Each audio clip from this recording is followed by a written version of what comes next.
Assalamualaikum warahmatullahi wabarakatuh. Welcome back to my channel Kiddos. Sekarang kita mau melanjutkan penjelasan unit 4. Kita klik mind map. Oke, sekarang kita klik unit 4.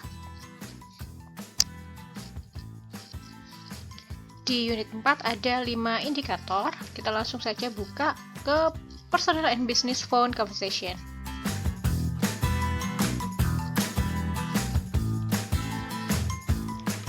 Jadi ini adalah dialog yang dilakukan dengan telepon atau HP. Nah, di personal and business ini maksudnya apa? Personal itu sifatnya pribadi, kalau bisnis itu untuk kepentingan bisnis. Jadi personal itu informal, kalau bisnis itu formal. Expressionnya ada answering the phone, cara menjawab telepon, making a call. Kamu tanya mau telepon siapa, kemudian answering the request itu menjawab pertanyaan. Jadi answering the request ini memang menjawab pertanyaan, tapi tidak selalu dijawab dengan jawaban yang positive sentence. Bisa jadi dijawab balik dengan pertanyaan. Contohnya ini, can I ask who is calling? I'm sorry, there's no Peter here. Can I ask who is calling itu kan interrogatif, yang ini positif. Jadi tidak selalu pertanyaan dijawab dengan jawaban, kadang pertanyaan dijawab dengan pertanyaan. Next, saying who is calling, mengatakan siapa yang telepon. Putting the caller through, itu artinya menyambungkan ke sambungan yang dituju. Jadi di sini adalah ekspresi-ekspresinya. Kemudian di kolom bisnis itu maksudnya adalah formal expression yang bisa kalian ungkapkan ketika mendapat telepon, atau formal language, maksudnya bahasa yang formal. Kemudian di kolom personal itu lebih ke individual, jadi ini informal ya. Jadi kalau ada yang telepon dan kalian langsung jawab hi, berarti itu bukan di kantor atau perusahaan. Jadi itu telepon antara rumah ke rumah atau HP pribadi. Ini kind of expression, jadi ini kind of expressionnya yang informal, ini kind of expression yang business, gitu ya. Oke, kita kembali ke subunit. Kedua, phone messages. Di phone message ini kalian belajar bagaimana cara meninggalkan pesan kalau orang yang kalian telepon itu tidak ada di tempat, atau kalau waktu ditelepon ternyata ada pemberitahuan tinggalkan pesan setelah nada berikut ini. Nah, itu nomor 1, nomor 2, nomor 3 ini adalah contoh apa yang kalian lakukan untuk meninggalkan pesan. Jadi sebutkan dulu kalian siapa, penelponnya itu siapa, terus apa yang ingin kalian sampaikan atau pesannya apa, dan apa yang harus dilakukan sama yang menerima pesan. Misal di sini adalah please call me on my cell phone. Please call me before 5 p.m. Jadi ada tindakan setelah orang itu nanti menerima pesan ini, apa yang harus dilakukan, seperti itu. Oke, kembali ke subunit. Subject and object pronoun. Apa sih pronoun itu? Pronoun adalah kata yang menggantikan kata benda. Dan pronoun ini bisa ada di subjek, bisa juga ada di objek. Dan yang harus digarisbawahi adalah ketika dia berada di subjek, belum tentu sama bentuknya seperti ketika dia berada sebagai objek. Contohnya, I di subjek berubah menjadi me untuk objek. Nah, you itu tetap you, they berubah menjadi them, we itu us, he, him, she, her, it tetap menjadi it.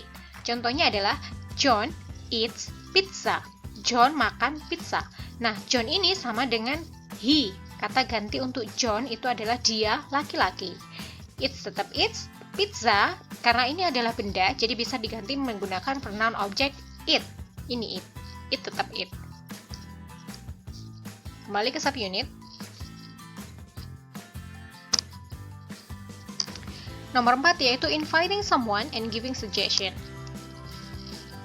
Jadi di subunit ini, inviting someone ini maksudnya kalian mengundang seseorang secara orally ya, bukan melalui teks, bukan melalui surat, tapi secara lisan. Nah, contohnya adalah, would you like to go for a coffee with me? Mau nggak kamu pergi beli kopi sama aku? Nah, atau lebih simpelnya, ngopi yuk, kayak gitulah. Tapi ajakan ngopimu itu nggak selalu dijawab oke, nggak selalu diiyakan sama temenmu. Kadang temenmu bilang, seperti ini contohnya di teks, that sounds great, wah kedengarannya bagus nih, but I'm very busy, tapi aku sibuk. Nah, kita kan pergi ke LA tanggal 12 sama 13, gimana kalau setelah itu? Jadi temenmu tidak selalu mengiyakan, tapi membuat saran-saran yang lain. Nah, itu kenapa inviting someone and giving suggestion itu berada dalam satu subunit. Karena ajakan tidak selalu diiyai, tapi kadang ada negosiasi di situ. Contohnya ini, gimana kalau ngopinya setelah itu aja? Nah, ini asking suggestion. Bisa juga cara memberi saran, why don't I come to your hotel after dinner? Kenapa nggak aku aja yang ke hotelmu? Kayak gitu. Itu ya, cara memberi suggestion, cara inviting someone. Coba lihat lagi di buku IPP untuk di-review. Oke, kembali ke subunit.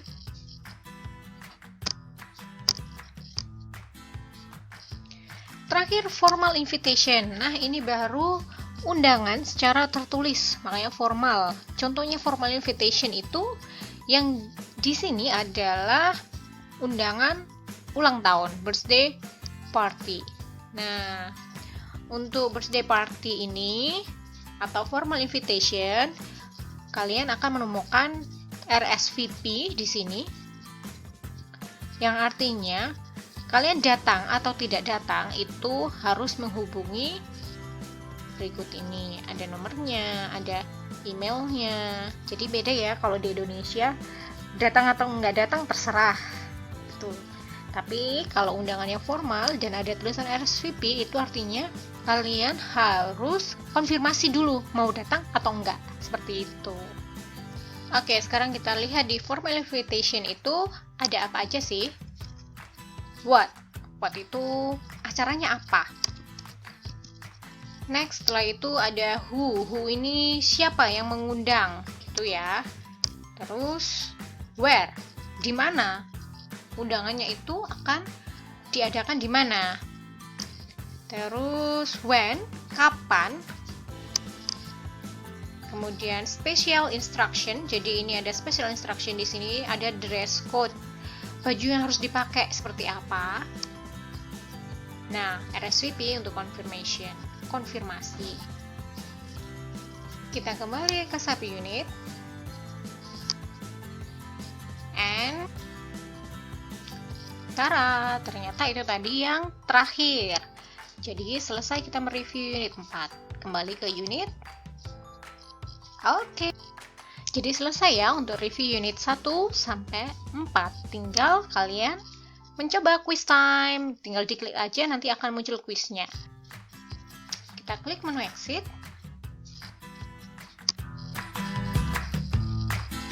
Nah, untuk mengakhiri review 1 sampai review 4, ada kata motivasi. The reward of goodness is nothing but goodness. Think positive and positive things will happen. Berpikirlah positif dan hal-hal positif akan datang, akan terjadi ya. Berpikirlah bahwa bahasa Inggris itu gampang, bahasa Inggris itu sangat-sangat mudah. Dan kamu pasti bisa. Insya Allah hal-hal seperti itu akan terjadi. Okay, thank you for watching guys. Let's say hamdalah and keep studying, keep practicing. Wassalamualaikum warahmatullahi wabarakatuh.